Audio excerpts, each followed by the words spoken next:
এই তো আজকে ভেন্ডি ভাজি করবো আর কাকুল দিয়ে মাছ দিয়ে তরকারি রান্নবো। হ্যালো এভরিওয়ান, আসসালামু আলাইকুম। কে কোথা থেকে ভিডিওটা দেখতেছেন? আশা করি সবাই। এখন আমি ভেন্ডিগুলি ধুয়ে নিব ভালোভাবে। এখন ভেন্ডিগুলি করে নিব ভালোভাবে ধুয়ে নিচ্ছি।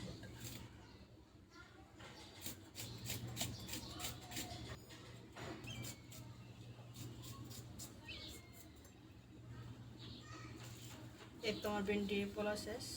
এখন আমি কাকুল আর আলুগুলো কেটে নিব। যে কাকুল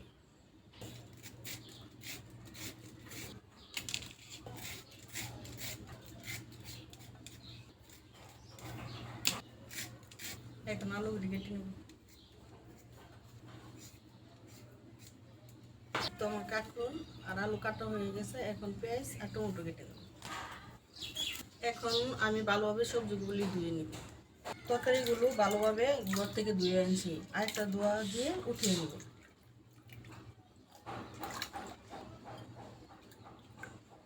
এখন আমি পেঁয়াজ আর মরিচগুলো কেটে নেব।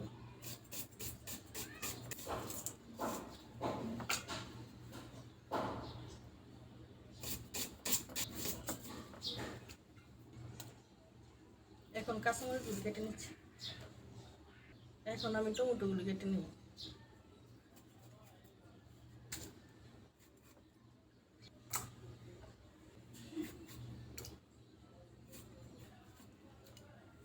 এই তো এখন আমার সব কিছু কাটা শেষ। এখন আমি রান্না চড়িয়ে দেব। কড়াই গরম হয়ে গেছে, দিয়ে গেলাম সাদা তেল। এখন আমি মাছগুলি দিয়ে দিব। এখন মাছগুলি আমি উঠিয়ে দিব। মাছগুলি ভাজা শেষ, মাছগুলি আমি উঠিয়ে নেব।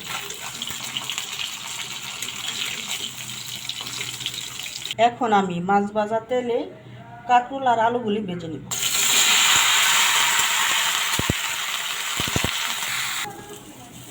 এখন আমার কাঁকরোল আর আলু ভাজা হয়ে গেছে। এখন আমি উঠিয়ে নেব। দিয়ে দিলাম সাদা তেল। এখন দিয়ে দেবো পেঁয়াজ কুচি আর মরিচ। এখন ভালোভাবে পেঁয়াজগুলি আমি ভেজে নেব। এখন পেঁয়াজগুলো ভাজা হয়ে গেছে। এখন দিয়ে দিব হলুদ, মরিচ, আদা, রসুন সব মশলা একসাথে। দিয়ে দিলাম স্বাদ মতো লবণ। এখন মশলাগুলো একটু ভেজে নেব ভালোভাবে। মশলাগুলো ভেজে নিয়েছি। এখন টমেটোগুলো দিয়ে দিব। এখন টমেটোর সাথে মশলাগুলো মিশিয়ে নিব। টমেটোগুলো গলে গেলে সবজিগুলি দিয়ে দিব। এখন আমার মশলাগুলো কষানো হয়ে গেছে, মশলা থেকে তেলও ছেড়ে দিচ্ছে। এখন দিয়ে দিব সবজিগুলো। দিয়ে দিলাম সবজি। এখন মশলার সাথে ভালোভাবে মিশিয়ে নেব সবজিগুলো। এখন আমি কিছুক্ষণ সবজিগুলো কষিয়ে নেব মশলার সাথে। এখন তরকারি কষানো হয়ে গেছে, দিয়ে দিব ঝুল।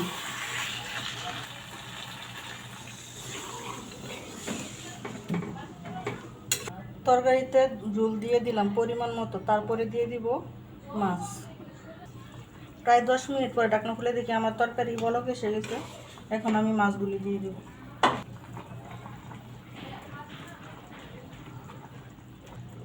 এখন এক এক করে আমি সব মাছগুলি দিয়ে দিলাম। মাছগুলি দিয়ে একটু হালকাভাবে একটু নেড়ে দিলাম।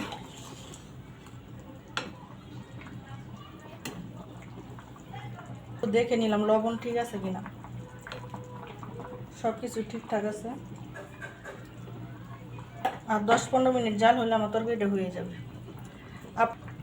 আপনাদের কার কাছে কেমন লাগে আমার রান্নাগুলো অবশ্যই একটু কমেন্ট করে জানাবেন। আর আজকে রান্নাটা কেমন হয়েছে তাও আপনারা বলে যাবেন। এখন আমি দিয়ে দিব জিরার গুঁড়া। আমি মাছের তরকারিতে জিরার গুঁড়া খাই না, তেমন একটা পছন্দ করি না, তারপর আজকে একটু দিয়ে দিলাম। এই তো আর কিছুক্ষণ সময় লাগবে আমার তরকারিটা হওয়ার জন্য।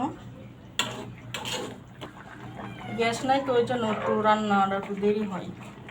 এখন আমার তরকারি রান্না হয়ে গেছে। 20 মিনিট পরে খুলে দেখলাম ঢাকনা। এখন আমি নামিয়ে নিব।